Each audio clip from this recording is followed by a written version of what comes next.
Assalamualaikum warahmatullahi wabarakatuh. Ketemu lagi dengan saya, Jarod Nugroho. Di materi kali ini saya akan membahas tentang flowchart. Flowchart itu sangat penting kita pelajari karena di banyak materi di desain perancangan program atau desain perancangan multimedia itu sangat sering sekali kita gunakan. Baik, untuk flowchart itu sebenarnya apa sih? Flowchart itu sebenarnya sebuah diagram alir ya, diagram alir untuk memudahkan kita secara visual menjelaskan mengenai alur berpikir. Misalkan gini, kita punya alur berpikir, misalkan membuat sambal misalkan. Sambal itu kan kita perlu bahan-bahan sebagai inputan, yaitu ada cabai, ada garam, ada bawang, gitu ya. Kemudian nanti cabai, bawang, garam ini kita akan tumbuk misalkan.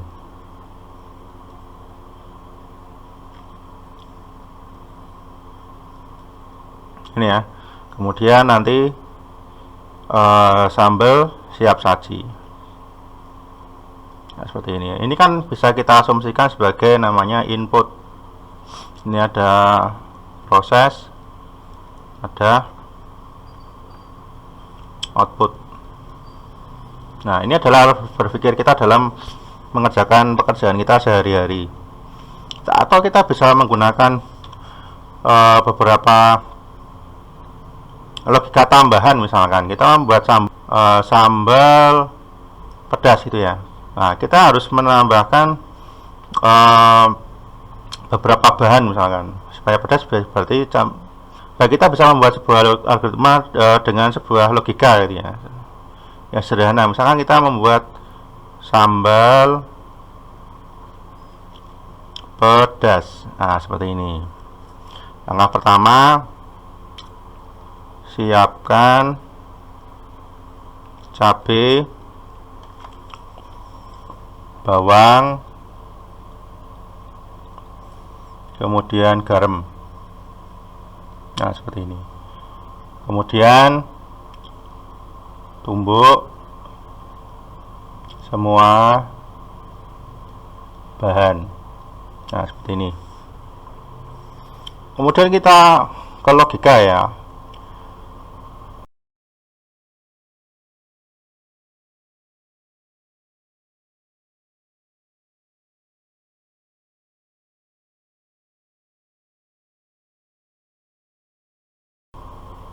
Apakah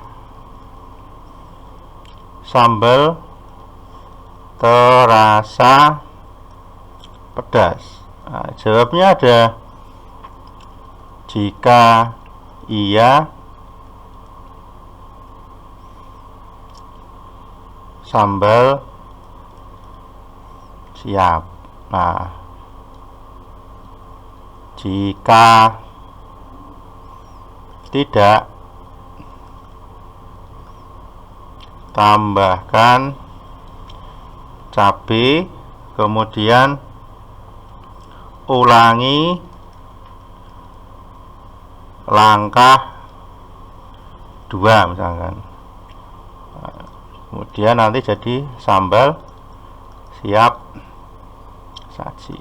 Nah, seperti ini logika ya, logika algoritma. Jadi kita harus pahami dulu awal proses sebuah program atau penyelesaian masalah. Ini kita harus paham alir kerjanya, logikanya dari awal, datanya seperti apa gitu ya, kemudian prosesnya bagaimana, kemudian ada kondisi apa enggak, nah, sampai nanti jadi output. Jadi kalau Anda lihat di sini ada input ya, input, ini proses, di sini ini adalah logika.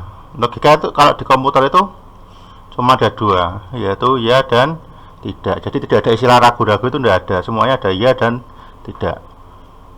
Dan setiap akhir program itu harus ada namanya terminasi. Nah, jadi setelah misalkan kita sudah dapat di sini ada output, pastikan proses akhirnya bagaimana atau selesai. Nah, seperti ini. Nah, oke.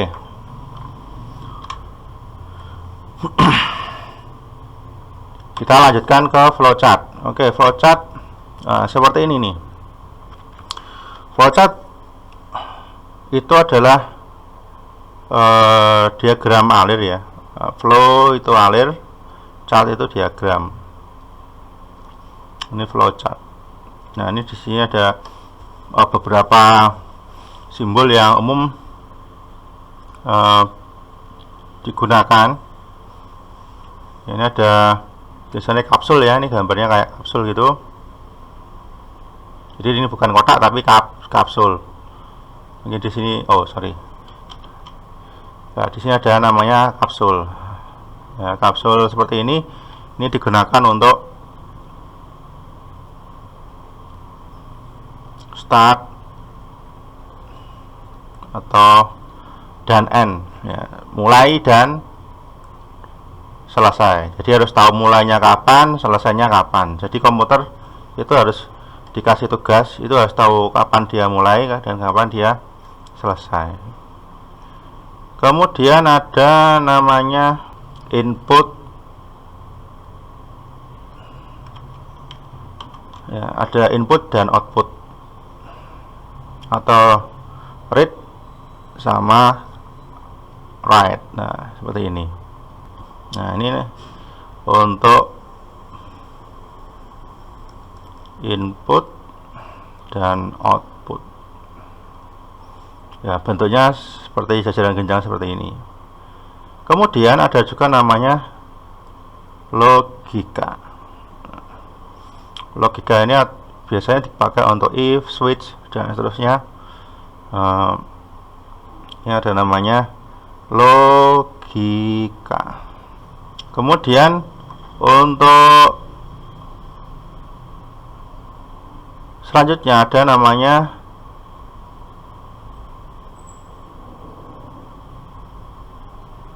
alur. Nah, alur itu ditunjukkan dengan garis, kemudian garis itu ada tanda panahnya. Jadi kita bisa mengetahui arah dari logika itu kemana. Jadi kalau misalkan kita membuat garis, ini harus ada panahnya. Jadi menghubungkan input ke proses itu harus ada panahnya. Jadi kalau tidak ada panahnya akan bingung majunya kemana.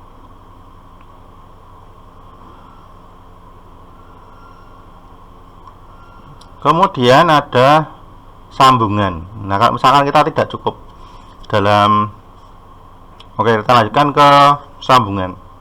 Kalau kita suatu saat membuat proses flowchart itu sangat panjang sekali, kadang-kadang kan tidak cukup.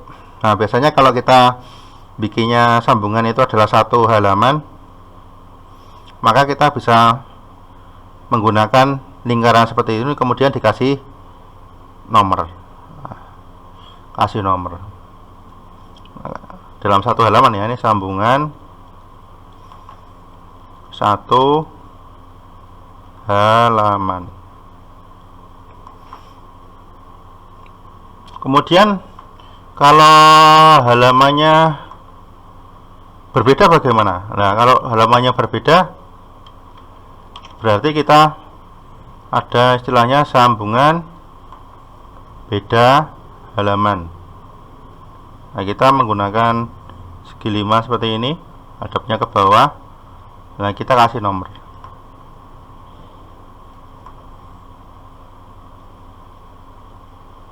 Ini sambungan beda halaman. Kemudian ada juga inisial, dia nilai awal. Jadi misalkan ada nilai sebuah logika itu ada nilai awal. Nah, ini kita ada bentuk seperti ini. Nah, bentuknya seperti ini. Ini kita gunakan untuk inisial. sosialisasi. Kemudian ada juga namanya subrutin. Nah, subrutin itu adalah kumpulan program yang kita gunakan secara berulang-ulang dengan hanya kita memanggil nama subrutin atau nama kumpulan programnya itu. Nah, istilahnya ini ada namanya subrutin. Baik, kita asumsikan saja dalam bentuk logika sambal yang tadi saya buat ya. Kita bisa buat dalam bentuk start gini. Kemudian ada inputan apa saja. Nah, jadi ada tadi apa? Cabai gitu ya. Kemudian ada bawang. Kemudian ada lagi garam. Nah, kemudian ada proses namanya menumbuk bahan misalkan.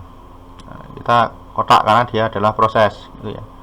Nah, oke, ini tidak cukup ya, maka kita harus nyambung dalam satu halaman.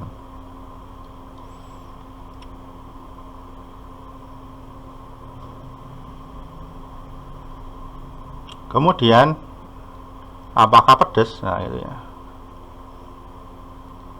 Apakah pedas? Jawabnya bisa iya dan bisa tidak. Jadi kalau logika itu tidak ada sampai 4 jawabannya selain tidak ya dan tidak itu apa? Enggak ada. Jadi tidak ada istilah ragu-ragu di komputer. Kalau dia ragu-ragu nanti muter-muter. Nah, seperti itu. Jika tidak, maka tambah cabai lagi, tumbuk lagi. Nah, seperti ini ya. Jika ya, maka sambal siap. Nah, kemudian harus ada N-nya. Jadi harus ada N-nya. Nah, jadi komputer kalau tidak ada N, dia akan muter-muter terus. Nah, kemungkinan ada komputer walaupun programnya kecil jalannya lama itu karena bisa jadi karena dia muter-muter seperti itu. Baik, untuk pertemuan kali ini saya cukupkan sekian. Jika ada kekurangannya mohon maaf. Silahkan klik share, like, kemudian tuliskan komen Anda di bawah ini. Semoga channel ini selalu bermanfaat. Saya akhiri. Assalamualaikum warahmatullahi wabarakatuh.